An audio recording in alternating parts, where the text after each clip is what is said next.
Um, Thank you very much, Jan.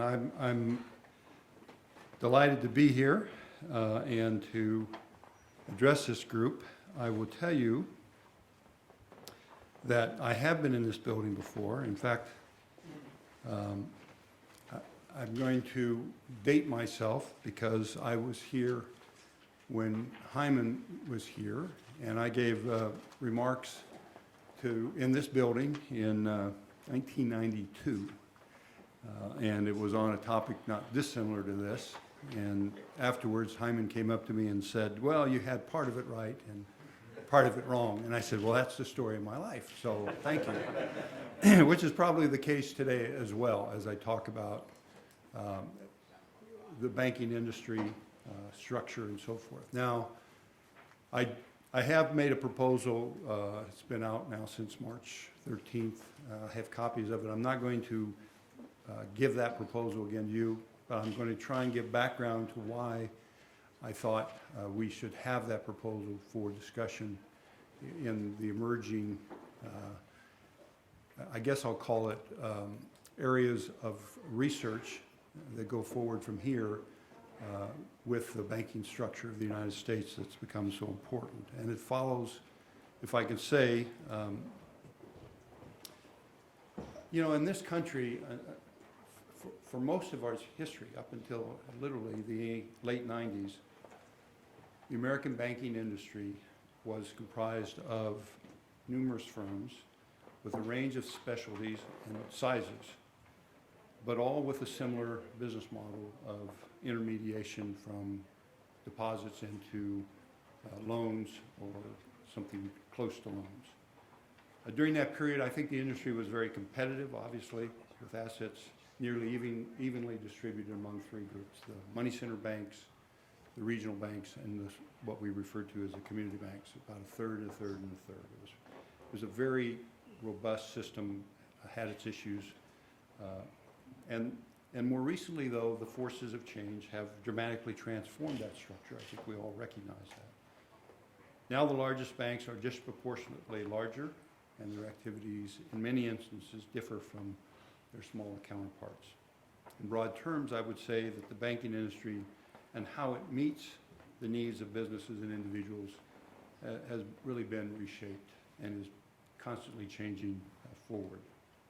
So what I want to do this morning is outline my observations of the forces in play, discuss what they imply for the industry, and speculate, and I will admit right up front, speculate on what this might mean for the future of the industry in the United States.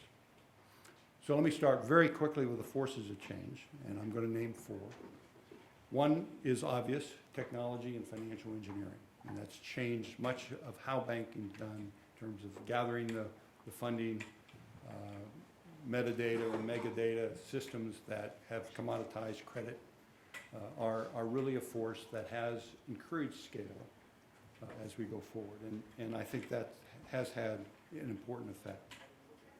The second factor is legislation, and I'll name two pieces before I talk about Dodd-Frank that I think helped shape the industry as it moved into the 21st century.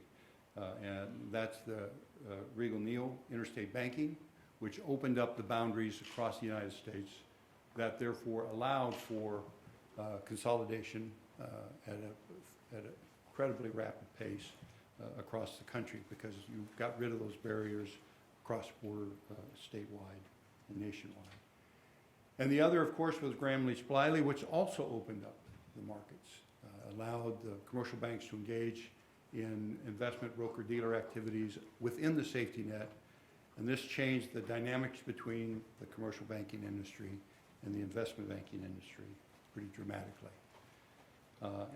The other around that then was another force was the nature of ownership of the structure of some parts of the corporation, of financial corporations, primarily investment banks that were partnerships and then became corporate form, and of course then began to merge with the commercial banking industry, which also changed the culture generally within the financial, but particularly within the commercial banking industry, because you took that trading mentality and you brought it into commercial banking and the dynamics did change, I think, the industry in important ways and in how they looked at risk and accepted risk. The final, but I think in some ways the more immediate and dramatic force was the financial crisis itself. I think its effects and the government's response to that altered the industry structure and direction in ways that I think have dramatically changed and will continue to change the industry in the future. In coping with the crisis, for example, though we saw consolidation, but in coping with the crisis, we did see J.P. Morgan Chase acquire Bear Stearns, Washington Mutual, and bulk up. We saw Bank of America acquire IndyMac and Merrill Lynch and larger. We saw a change in the investment banks that did remain independent, Goldman and Morgan Stanley. They became bank holding companies so they could get access to the safety net, which changed the dynamics of those firms as well as we see today. So this significant consolidation has occurred in the rest of the industry as well at the same time. So it wasn't just there, it was elsewhere. There were over 500 bank failures that were taken into receivership and resold by the FDIC into other companies. And there were almost 1,600 private mergers of banks between 2009 and 2014. So even at the middle and lower areas, the consolidation movement only accelerated in response, in part to that crisis and these other forces that I talked about. So what's the post-crisis industry and its implications might look like? Well, certainly the landscape, as I've said, of banking in America has been altered. How much? Well, let's just give it some perspective. In 1992, the four largest U.S. banks held roughly 14% of total assets, while the remainder of the industry had the 86%. Now, the four largest have over 40%, and the remainder of the industry has less than 60. So that's just the four largest. If you take the 20 largest, that number becomes quite dramatically greater, almost double in terms of the share. So we've had, I think, a fairly clear indication of the consolidation. And I might add that those four largest now have $7 trillion in assets, which is almost 40% of U.S. GDP. So now you see why they are systemic almost by definition, given their size and obvious impact that they would have on the economy should they get in trouble again. So now, when I bring that up and I talk about concentration, some argue very quickly that these figures show less concentration here than most places in the world, and that I should relax because of that. And my answer is, the rest of the world is not the United States. And if you look at our history, I think it's been very dynamic. And in the United States, we've had a distrust of concentrated power that dates back to our beginning, and it in many ways has served us well. This wariness extends not just to income inequality, which we talk about often, but to concentration of financial power and the intended political power that flows to a select few that influence the rules of the game. And clearly that is one of the outcomes that we worry about here, and frankly, I think others are worried about elsewhere in the world. Now, this has also produced a significant transfer of income from the real economy, the real sector, to the financial sector in the United States. Following the Great Depression, the financial sector share of U.S. corporate profits rose very gradually to about 20%, reaching a high of 23% in 1999. It's been around 20% most of that period. Since the end of the 90s, 1999, this share has risen to 30% in the first 5 years of this 21st century. And today, it still represents 28% of the profits among the various sectors. And this has been referred to, and I think perhaps appropriately, as the financialization of our economy. And there is a view that will continue. Now, during this period of increasing financialization, the average annual pace of real GDP growth declined in each of the last 3 economic recoveries, from 4.3% during the 80s to just over 2% here more recently. Now, I'm the first to admit that many factors influence economic growth, monetary policy, fiscal policy, but it's also interesting and I think important to raise the question of this increasing role, financial role within the economy, and still receiving less growth, especially in recovery. It may be referred to as the less for more equation. I think that's what has to be at least thought about and investigated going forward. So how do we think about this? These are the events, and now there's another element of this. Post-crisis, and our concern for the significantly important financial institution and the too big to fail problem, we introduced a regulatory path as a solution. Not a structural, but a regulatory path as a solution. Since the financial crisis in 2008 and the enactment of Dodd-Frank, most of the regulators, most of my time, and much of the industry's attention has been focused on implementing new rules designed to control the risk profile of the largest institutions and end too big to fail.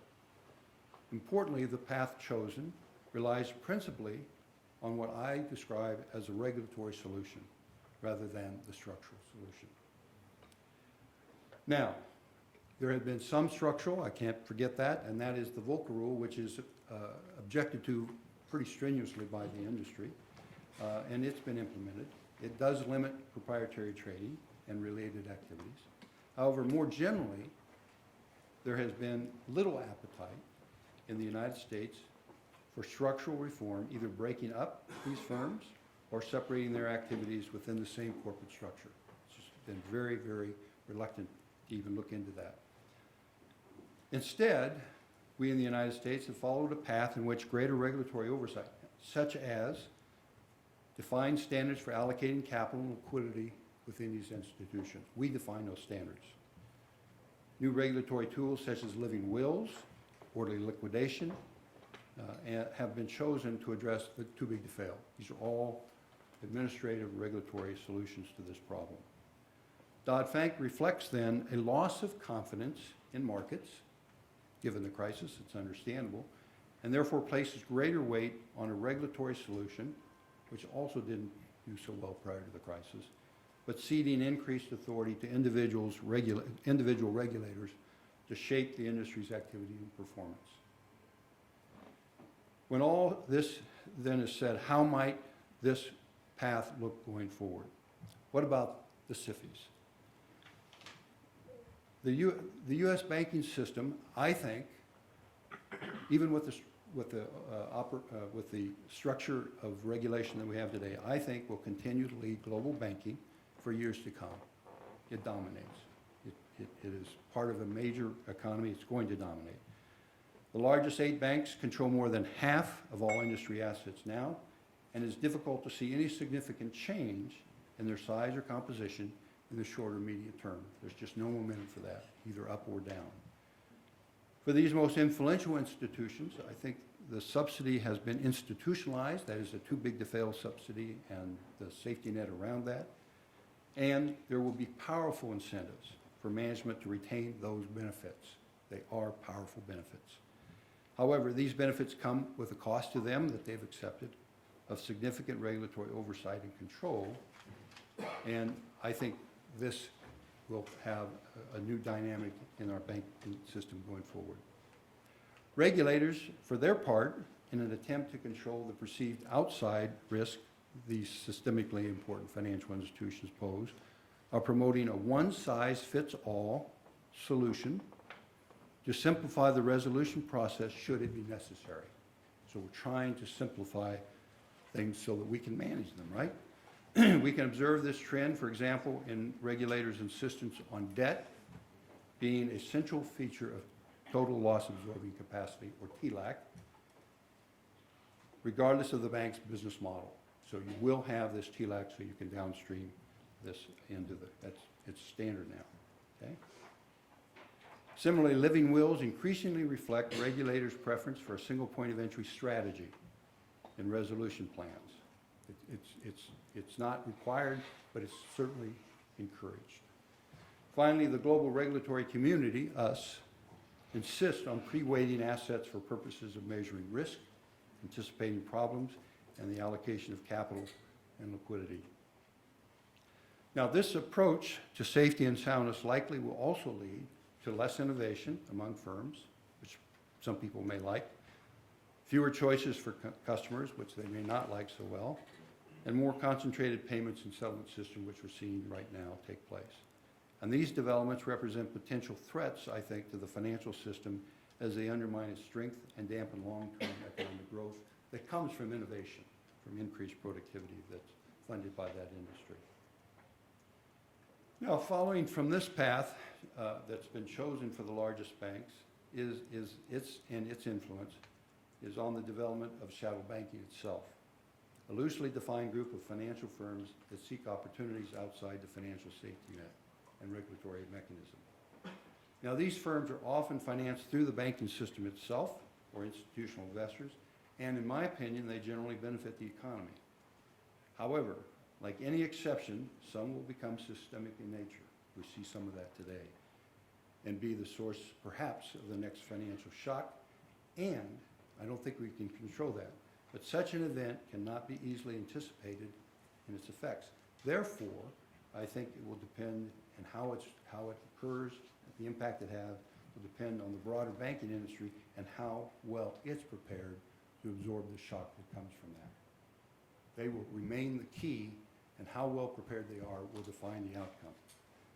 In summary, reliance on the regulatory path in pursuit of safe banking continues a long trend within the United States. It strives to internalize some of the cost of the safety net protections and to provide a means for an orderly resolution should any of these largest banks fail.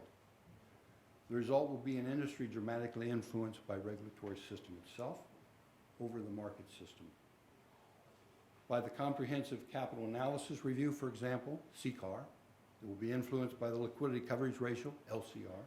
It will be influenced by the Net Stable Funding Ratio, NSFR, all defined by us regulators, and a common form of resolution and recovery focused on containing risk and cost to the safety net. That's the goal, simplify our job. These are worthy goals. I mean, we want safety and soundness, but it is also important to examine the emerging challenges this path presents and to identify new vulnerabilities that may follow from it. The most dominant firms in the industry might become ever more homogenized with less product innovation served to bank customers. And yes, political and regulatory influence will matter more than ever in achieving their industry's financial goals. It becomes a focal point.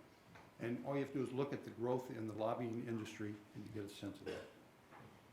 So if what I describe above is correct, then we have also raised the stakes for the regional and community banks as engines of economic growth in the United States.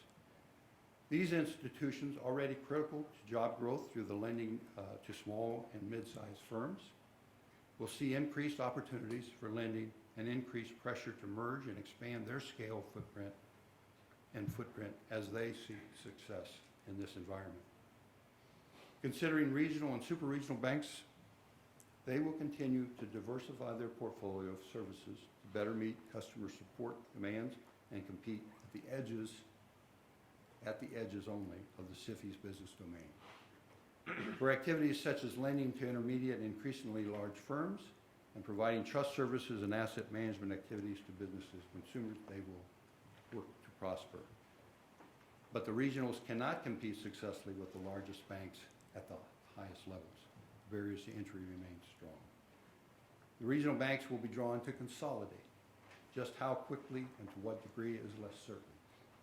The market and regulatory barriers to entry into the realm of the largest and most powerful of the banking firms are substantial and are increasing. It is also unlikely that even the largest regional firms will gain a sufficient share of payment system to be able to provide the broad investment banking services sufficient to challenge the SIFIs to any significant degree. As for the smaller community banks, they operate now in much the same way as in the past, although they have narrowed their business model to focus more on real estate and small business lending, usually secured by real estate, by the way. Using this model, they have fared relatively well in the post-crisis period, despite the effects of zero interest rates and narrow margins. On a merger-adjusted basis, given there were 1,600 mergers, community bank loans have grown by more than 8% annually in each of the last 3 years. In 2016, community bank loans grew by almost 3 times faster than the overall U.S. economy, and considerably faster than loans held by non-community banks, that is, the larger firms. These community banks, will most likely build on this model. It's successful, so they will build on it, focusing on growth, both in the number and size of loans under management. This narrower model provides a good source of income, but does pose concentration risk that management of them will have to be dealt with, or the FDIC will have to deal with it later, and that would not be pleasant. Finally, as with the very largest banks, regulatory oversight has taken on a greater role in defining how regional and community banks will operate in the future, and thus their success will depend to a significant degree on how regulators perform this expanding role, how they choose to perform this expanding role. The one phrase going around Washington these days is personnel is policy, and I think this will be a test. Given the higher stakes for maintaining growth and providing resiliency through future business cycles, this expanded regulatory framework will most certainly influence success for banking in the decades to come. So let me conclude with the point that Jan started with. I will emphasize that the balance in the forces of change has shifted, with greater reliance on an administered regulatory system and less on market forces. As this process has unfolded, there has been too little discussion among industry participants and policymakers about the role of structure on industry performance, on innovation, and long-term economic growth. Issues regarding bank and financial concentration, the further financialization of our economy, and the amalgamation of our investment banking industry deserve our attention, especially now in good times when we can focus on it without panic. There simply has been too little discussion about long-run effects on the banking industry and the real economy of the regulatory path chosen after the financial crisis. We need to take a step back. We need to take a breath and take a look. To be sure, there has been some renewed discussion of structural reforms, such as the return to Glass-Steagall. I'm not sure where that will go. But there are other alternatives, including greater separation of activities within the holding company, which I have recently suggested. Either in combination with structural changes or by itself, we should also consider better balancing the advantages the largest firms receive from the safety net and the increasing need that they hold capital to absorb those shocks that are inevitably going to occur. Under the right organizational model, we might finally be able to legitimately reduce regulation, turn back the market with greater confidence, and promote higher levels of sustainable economic growth. I actually released the proposal some time ago. I don't know if you've seen it. We have copies of it here. And basically, it's not a new idea. It reinvigorates, enriches, I like to say, the bank holding company model, where you separate out the traditional commercial banking with the safety net from the more, shall we say, adventurous investment trading companies, put them separate. It involves tracking shares, what you see in commercial firms today when they have their old company and their more risky new endeavors.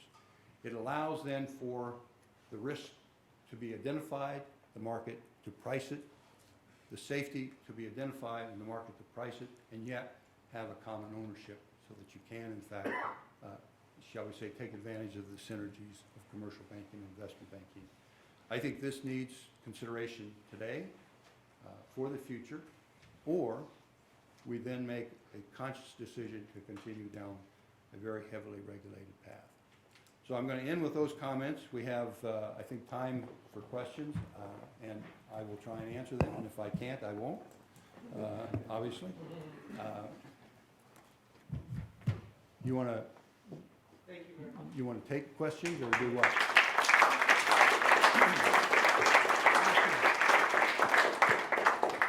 The floor is now open.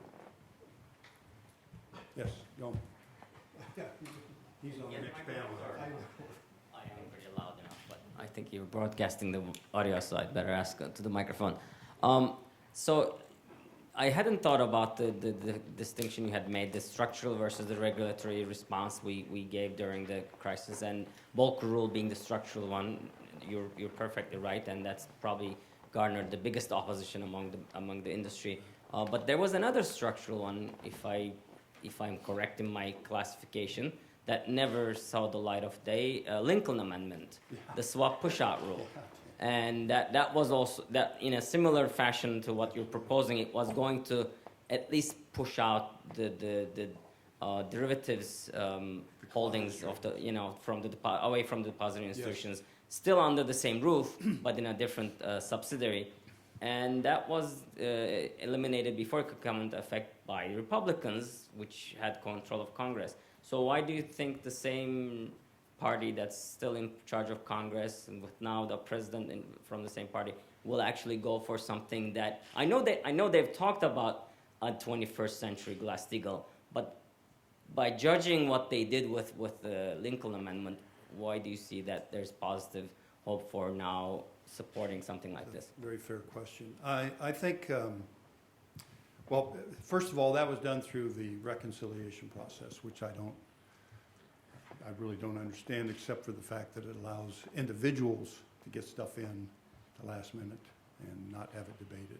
Had that been debated, I'm not sure the Democrats or Republicans in the majority, I don't know how they would have gone with that. But you were up against a budget, and so you went forward. So that's blaming whom, I'm not ready to blame in that. Number one. Number two, I think it was a mistake. Because even more than the vocal rule, it did not keep the firm, the holding company ownership, from engaging in those activities. What it required is that they push it into the broker-dealer as a separate affiliate. Why didn't they want to do that? Because it raised the cost. Because you were outside the safety net, which is the whole issue with structure. And so if you can stay in, and that's why I say there are powerful forces to not separate. Otherwise, I think of them, well, you don't know, I'm speculating, as I said, but if you were to separate those out, or to take the safety net and really narrow it down, then the case for separating out more activities builds, as I think you will capture value as you separately identify these institutions, as has happened in other breakups. That's why you do them. And not necessarily force them all the way out like Glass-Steagall, but get them away from the safety net. And with real separation, not make-believe separation. So you have to limit what the parent holding company can downstream so it doesn't move bankruptcy up to the top and down to the other bank, or vice versa. And you have to have enough capital in the industry so that when the whole living wills process is about idiosyncratic failure, one failure. If you have 5, you've got a crisis and you're going to bail them out. You have no choice. So what I'm saying is you've got to separate these to where you can have a bankruptcy without it bringing all that firm down. Or if that firm goes down, you have enough capital in the industry to absorb the shock, which we don't. Because if you look at the real capital in the industry, of the largest, that is, it's 6% tangible capital, loss absorbing capacity. The regionals have more than 8%, communities closer to 10%, and yet they're not the systemically important. So what you had in 2010, between the provisions and the actual losses, you had 6% that the industry had to absorb. That's its capital now. So how much confidence can you have in absorbing the shock?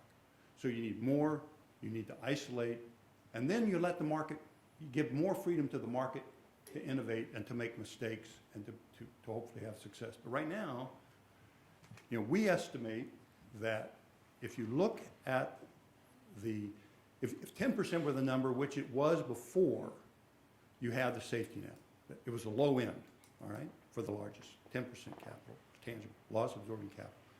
If that were today, they have to raise about $500 billion as an industry. But that would absorb the loss. Now, if that's not the case, I mean, if we don't require that of them, then that's the taxpayer equity at risk. And would you like to know what the taxpayer's return on that is? Don't ask. Okay? So that's my point. Let's move it out. Let's let the market have more. Let's make the investor come up and absorb and take on the risk that they're getting the return for. And you think about it, if you're $7 trillion, if you're 30 or 40% of the GDP, to get your ROE up, it's going to take a heck of a lot of business development, right? Or lever. You get that nice boost. And I think that's where the incentive comes from, and that's why we need to break it up so that you, and I've said, you know, from where I was in saying bring Glass-Steagall back to let's make sure we have a holding company that has true separation, I think you gain a lot.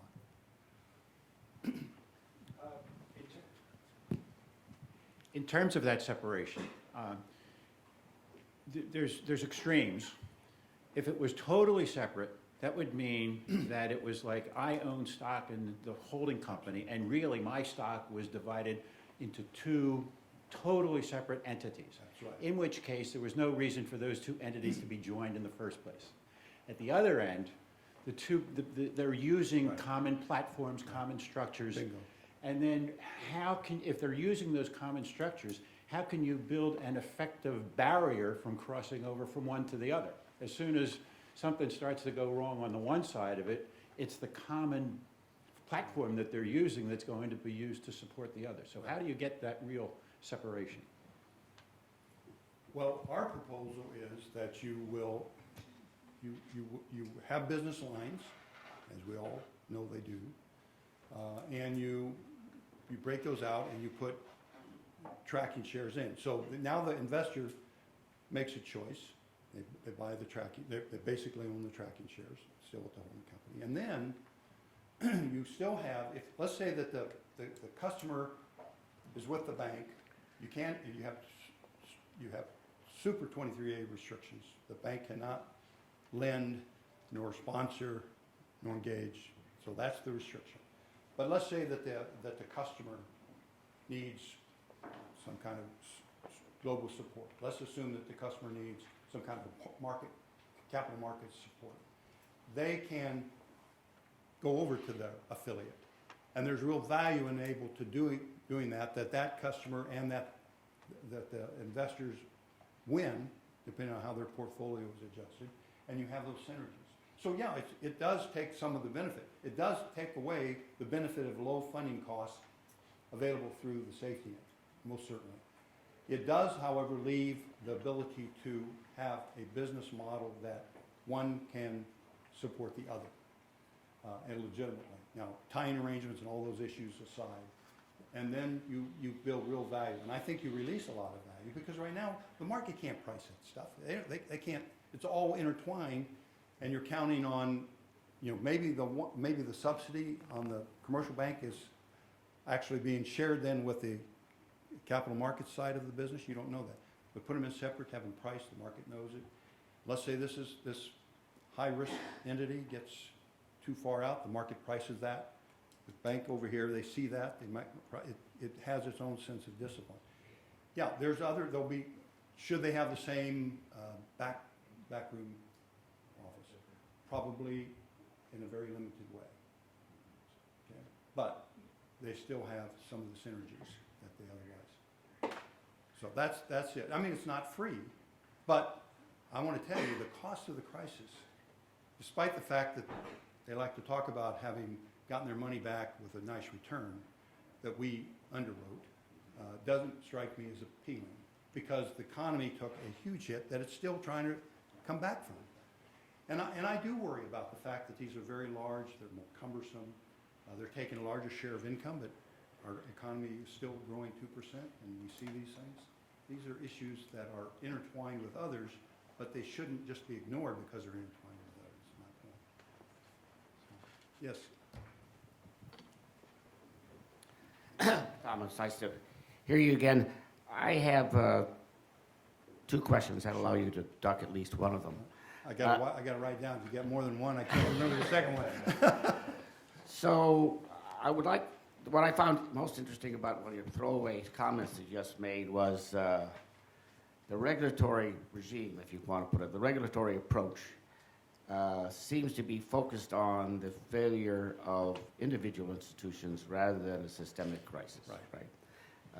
And there are people like my good friend and your former colleague Tim Geithner who say that's been a big mistake because we pretend, in some sense, that it's all about one big institution failing and not a systemic crisis. Right. You referred to that, and I think that was implicitly you were criticizing the structure for doing that. But that are more, if I may put that, more political question. One of the other regulatory approaches has been FSOC. Oh. And maybe you could share a few words on how you think that has worked and is likely, if I may put it, not to work in the period ahead. Well, I'll take the first question. I'll probably pass on the second question. But on the first question, I think Tim Geithner's right. If you allow the industry to run with too little capital, you will have a systemic event every time you have an individual failure. I agree with that. The question is, should you allow the industry to operate with too little capital? And the answer to that is no. The market, if you did not have the safety net, the market would insist that you have almost twice as much capital. Well, easily twice as much capital. It would insist. And then you can have that failure. I mean, Drexel, a broker-dealer, had more, I think, had more influence than Bear Stearns in its own right. Failed. Anyone care? Anyone remember it? It was a bit hectic, right? It was hectic. But did the world come to an end? Did we bail out 19 banks at once or whatever the number is? No. And so we have to, number one, get the capital numbers right, which I just cannot, in my own mind, cannot accept that we demand a regional bank or a community bank to have 8 to 10% capital. They're not, they might all go bust at the same time, perhaps. But they're not in the sense of an individual failure bringing the entire system down. But these largest do. And they keep telling me, Tom, you're gonna hurt economic growth. Well, capital is not a reserve. Capital is a source of funds that you lend and you get a return on, number one. Number two, study after study now is coming out showing that it does not impede growth in any, and the cost benefit is clearly to the benefit to have more capital. And yet, we assert that it'll hurt growth and therefore we can't do it. I think we should.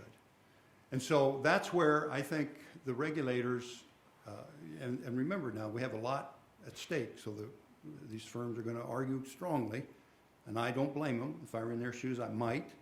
Although I think, given the history, banks with better capital tend to have nice returns and good premiums, by the way. But I understand, and I think we need to understand that better and more broadly and bring those capital numbers up.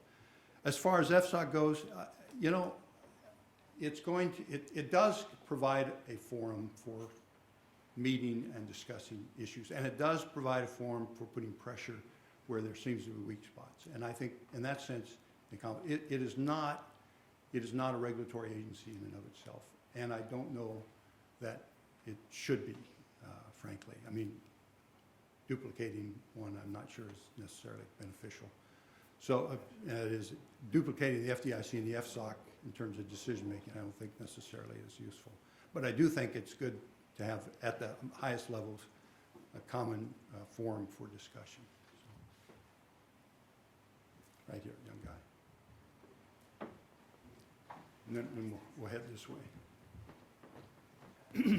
Thank you. I was interested to hear what your position on cross-shareholding between investment firms and just industrialized firms as a regulating factor. Specifically, I know it pertains to the Japanese miracle post-World War II. They followed like a zaibatsu system that had that banking element. The same with Germany post-World War II and modern-day Korea to a certain extent. So if you could comment on that. Well, I'm happy to. You know, sometimes I think I'm a throwback or something, but I see nothing but trouble with commercial firms having ownership of commercial banks. Nothing but trouble, especially with the safety net in place. Because, you know, I see it today. I'm not a fan, I'm on the record, I'm not a fan of industrial loan companies being owned by, name a company, there's plenty of them, with deposit insurance. So think of it as a firm. Okay, so you have a major firm. It has a commercial bank. It has some customers. Now they're going to swear they have a Chinese wall. I mean, they on their mother's grave, they will swear they have a Chinese wall until that sale has to be made, and they need some financing. Then you get conflicts. And I think one of the beauty of the United States' success has been the separation, where you make an objective credit decision or capital markets decision for an commercial firm, and we prosper. When you start getting conflicts and you make the oligarchy even stronger, then I think you pay a dear price. So I don't, and when you have insured deposit, low-cost funds, I mean, believe me, you have deposit insurance, your funding is lower cost than if you don't. So now you've got, now, what about the competitive effect? So you have three firms. One has a commercial bank deposit. They work it, they don't, and so you have them lending, and the other two don't. Who wins? So the other two have to get into the business. Who wins? And over time, when the crisis comes, who loses? So I don't have, I mean, you know, Adam Smith, there's two things, and we all talk about his invisible hand, but he had much more to say than that. He was not in favor of mixing banking and commerce, my reading of it. He has this wonderful quote, you know, the goal of business is to broaden the market, narrow the competition. Broaden the market, okay, narrow the competition, we all pay for it. And that's what I think we should also be mindful of. Right over here, yes. She's bringing. I may be reading, Harold Hastings from Simon's Rock. I may be reading too much into your remarks just from saying them at the same time, but you spoke about an increasing share of earnings going to the financial sector and a decreasing growth rate in recoveries. No, decreasing growth rate. Decreasing growth rate. And do you think this is more than a coincidence or a correlation, or am I just reading too much into this? Well, I didn't raise the question just to be raising it. I don't know the answer, but I think it should be looked into. Because, look, it'll be a tough question, right? Because growth is affected by so many things. But it is, you know, bothersome that they're the winners, and then you have this kind of stale growth model going forward more broadly. Now, is that due to tax policy? Is that due to monetary policy? Is that due to a change in the culture? I don't know, but I would like to see some research on it. I don't think we should just assume it has no relationship either. So that's where I'm coming from. I'm encouraging this wonderful research institution to research it. Yes, right here, young guy.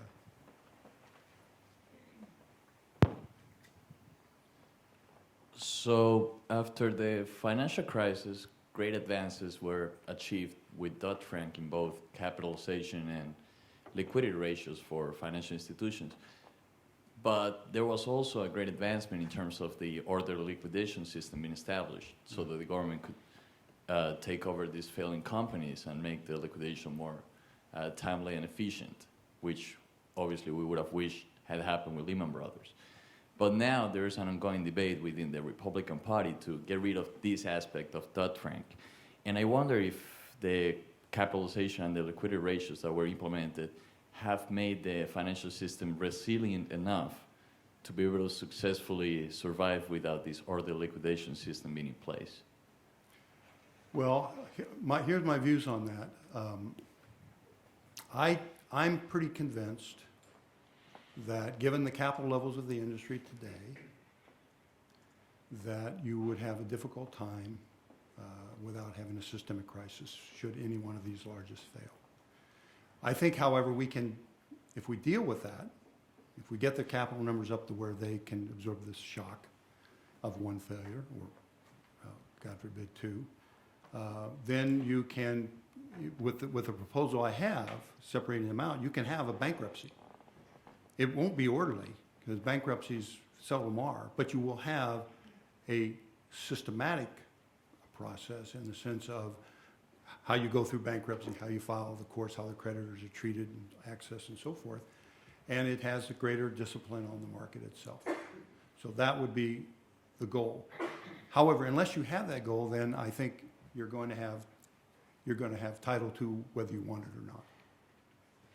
Okay, so you might as well have it where it's systematic. But I would be very supportive of getting rid of Title II if I had confidence that you could go through a bankruptcy. But I'm not confident at that. Look at these institutions. The numbers I gave are basically the GAAP numbers. Okay, the general accounting numbers on terms of the percent of GDP, $7 trillion, so forth. But if you take the derivatives book of these, trillions of dollars of notional value, fair value in one institution, another trillion on their balance sheet under an international accounting. So that means that 7 trillion is probably low. So you're going to have this industry that needs more capital. So you're going to have systemic immediately. It's going to overwhelm the economy. You've got to step in. I don't care. As strong as I am on wanting to have them go through bankruptcy, as strong as I am on wanting them to separate, if I were the Secretary of the Treasury, I'd bail them out. Do you really want to be known as the Secretary of the Treasury that sank the world economy? It's just not. I don't have that kind of. I don't have that kind of guts, and no one else does either. Yeah, yes, and his reputation is it never ends, does it? He's known as let them eat cake melon. Okay. Yes, right here. It's to your right. Just following up on your proposal to have a tracking stock and creating different subs at the bank holding level. Given that banking is global, how would your proposal be harmonized around the world, given the capital flows where the returns are highest? Well, that's a very fair question. I think if you do separate them out and they have to manage, they're going to manage differently. I think that in bankruptcy you will have effects, and I think one of the great issues ahead, because look, I'm telling you, I think we want to cooperate on a global basis. Basel is very important. The FSB is very important. However, if you really go in and you see the differences among the countries, it's not one size fits all. It is very different. And so I think it begs the question going forward of whether you will have subsidiarization on a global basis. Whether if the U.S. firm, once they set up their separate affiliate and some do it now, in the UK, in wherever it is in Europe, and capital, and it's going to require more capital. It's called pre-ring fencing, for lack of another description. Go ahead, follow up. The other thing I've observed about banking is that given that they have giant teams of lawyers and accountants, they're pretty awesome at regulatory arbitrage. Sure. So how do you get around that? Is it more complexity, or is it just to simplify things that they're just so transparent? Well, If you're saying, given the regulatory path, they're going to win, if you say, given the regulatory path we're on now, and they're going to win, I'd probably say, yeah. But if you do separate it out, and yeah, they're going to work on arbitrage, but if the market is pricing it, at least you have some greater transparency, you have a chance of success. But I want to tell you that the amount of, look, it's unavoidable. It's not good or bad, it's just the way it is. That today with the regulatory, the living will process. I mean, I call it, the amount of wealth being created around that is enormous, all right? How I deal with it, how I arbitrage it, how I make sure, I mean, the regulatory process is very labor intensive. And the market process, look, I'm not saying it's great, I'm not saying it won't make mistakes, but it does correct with the harshness. And if you have a structure that can absorb the harshness, then it learns. And that's why capitalism is so successful over the decades, over the centuries. It's not because it's somehow foolproof. It makes terrible mistakes, but it corrects it, and therefore you get more and better outcomes. That's my argument. Now, only time will tell.